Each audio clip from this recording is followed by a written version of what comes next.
What's up, everybody? It is time for the next installment in the 10 best exercises for hypertrophy. So, quick reminder, if you guys like these videos, please hit the like button. You would be surprised how much that helps in the algorithm. Costs you literally nothing and takes 4 seconds. With that said, today's topic, the muscle group, will be the entire posterior chain. Hamstrings, glutes, lower back. What's the best exercise for the posterior chain? I think we all know that if we're looking to attack that as a group, there is really only one thing that we can consider, and that is a hip hinge exercise. Yes, you can definitely argue that if all you care about is hamstrings, you should be focusing on leg curls. If all you care about is glutes, maybe you should be doing some sort of a front foot elevated split squat or a hip thrust. However, if you want erectors, glutes, and hamstrings all with the same movement, with the movement that gives you the best bang for your buck, that almost everybody should have in their program anyway, we are talking about a hip hinge. And there's really only two variations that merit discussion. One, the deadlift and its various variations, and two, good mornings. So I want to talk about good mornings first. Good mornings definitely have significantly less fatigue than deadlift variations. You use less absolute load, you take out the grip as a factor in the equation, and you take out much of the musculature in the back out of the equation as well, and the result is simply much less load moved. Now, this makes good mornings particularly useful for somebody that needs a low fatigue hip hinge variation. Now, who is that in particular? It is very advanced athletes with particular needs. Let's say somebody has very weak quads. They could elect to use good mornings instead of a deadlift variation to save more fatigue for squat variations to focus on bringing up their quads.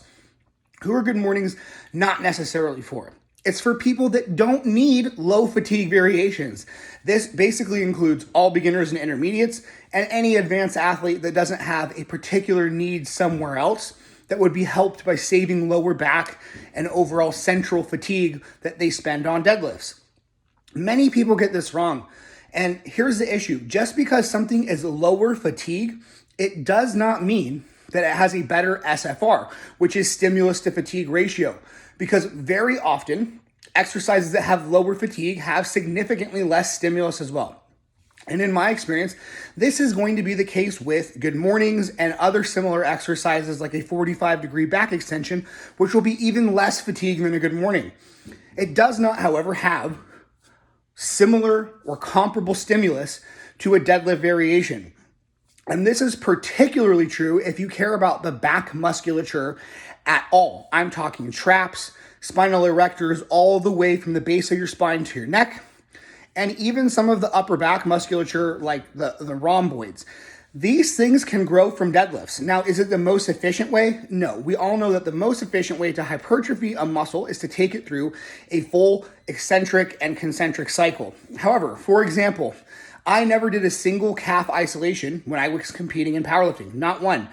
And despite that, in 10 years, my calf still grew 2.5 inches. Now, that's not impressive by any means, but it just goes to show that isometric work can hypertrophy certain muscles, especially when you're exposing them to really extreme loads. All I ever did was squats and deadlifts, and calves only act as a dynamic stabilizer in those movements, and they still grew 2.5 inches over 10 years. So, what's my point? If you're looking to make everything bigger on the entire backside of your body, a deadlift variation is a good option. Now, which deadlift variation is the big key here? And again, similar principles are going to apply. When we're talking about the conventional deadlift, you're going to get a little bit less range of motion for the hip extensors. That includes the glutes and the hamstrings. In exchange, you're going to be able to use a lot more weight, which means that you're getting a better stimulus for the erectors, for the quads, because you're actually using them, and for all the muscles in the back. Now, at a certain point in your lifting career, and it's impossible to say when this will be because you could be male, you could be female, everyone has different recovery genetics, etc., you will reach a point where the deadlift becomes very difficult to recover from on a weekly basis. And at this point, what a lot of people start doing is they will deadlift once every 10 to 14 days instead. For hypertrophy purposes, another possible solution that you can do here is to use RDLs and stiff-legged deadlifts. An RDL is almost exactly the same thing as a regular conventional deadlift, except Instead of using your quads at all, you're just going to push your hips back as far as they can go and get a big stretch on your hamstrings in the bottom position and then come back up. You end up far more bent over and you take the quads out of the movement. And typically, RDLs also start from the top, which is going to spare you some lower back fatigue. Obviously, you're going to be able to use a little bit less weight, somewhere in the, depending on how hard you train your RDLs, maybe like 10 to 40% less weight than your conventional. And in so doing, you will regain the ability to deadlift every single week by doing an RDL variation. Now, I want to discuss the difference between RDLs and stiff-legged deadlifts. While we could get pretty technical on like glute bias versus hamstring bias hinges, to me, really the main difference between an RDL and a stiff-legged deadlift is that an RDL starts from the top and stiff-legged deadlifts start from the floor. With any deadlift variation that starts from the floor, where you're doing every rep from a dead stop, this is going to emphasize more of the lower back because it has to work harder to hold isometric position when you have absolutely zero tension generated in the position of worst leverage, which right off of the floor is the position of worst leverage in a deadlift. If you do touch and go or you do RDLs where you hit a natural stopping point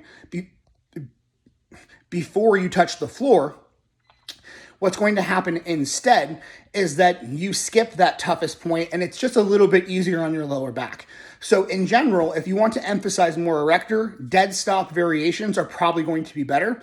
And if you want to emphasize a little bit more hip extensor, so hamstrings and glutes, it's better to do touch and go or a traditional RDL where you're doing floating reps where you hit the bottom before you actually touch the floor. Now, in my personal experience, I got very strong on deadlifts, but once I switched to RDLs, which were more recoverable for me personally, I was able to deadlift at a much higher frequency. I went from deadlifting every 10 days to RDLing every 5 days.